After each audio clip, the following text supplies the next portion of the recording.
ఇదిట్లుంటే సమస్యలను అర్థం చేసుకున్నాం. అధికారుల కమిటీ చైర్మన్ నవీన్ మిత్తల్ ఇప్పుడు ప్రభుత్వ ఉద్యోగులకు ఆర్టీసీ కార్మికులకు కూడా ఒక సూచన.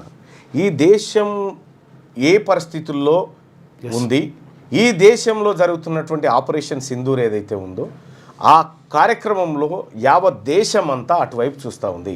దయచేసి ఉద్యోగ సంఘాలకు ఆర్టీసీ కార్మికులకు కూడా ఈ రాష్ట్ర ప్రజలంగా రిక్వెస్ట్ చేసేది ఏంటంటే కొద్ది రోజులు మీరు ఓపికతో ఉండండి. ఈ క్లిష్టమైనటువంటి పరిస్థితుల్లో భారతదేశానికి రాష్ట్ర ప్రభుత్వం అండగా ఉండాలి, ఈ రెండు ప్రభుత్వాలకు ప్రజలు అండగా నిలబడాలి.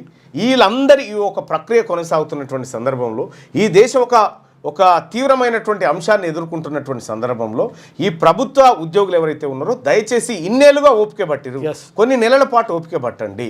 ఈ అంశాలు సద్దుమణిగిన తర్వాత ఖచ్చితంగా రాష్ట్ర ప్రభుత్వం మీ సమస్యలు ఏవైతే ఉన్నాయో వాటిని పరిష్కరిస్తుంది. ఇది క్లిష్టమైనటువంటి పరిస్థితి. ఈ సమయంలో మనం ఖచ్చితంగా అండగా ఉండాలి 100%. ఇక రెండో విషయం ఏంటంటే ఓవైపు అది జరుగుతున్నప్పటికీ కూడా ఉద్యోగ సంఘాలతో చర్చలు రాష్ట్ర ప్రభుత్వం చేస్తూ ఉంది. సమస్యలను అర్థం చేసుకున్నాం. అధికారుల కమిటీ చైర్మన్ నవీన్ మిత్తల్ ఉద్యోగుల ఐకాసా నేతలతో కమిటీ భేటీ 57 డిమాండ్లపై చర్చ జరిగింది. ఉద్యోగుల పెండింగ్ సమస్యలను ఇప్పుడు మనం కూడా దేశం క్లిష్ట పరిస్థితిలో ఉన్నప్పుడు దేశంలో ఉన్నటువంటి పరిపాలకుడు శత్రువా మిత్రువా తర్వాత పక్క పెట్టేశాలి. మన తల్లి మీద జరుగుతున్న యుద్ధం అప్పుడు మనం అందరం అండగా నిలబడాలి.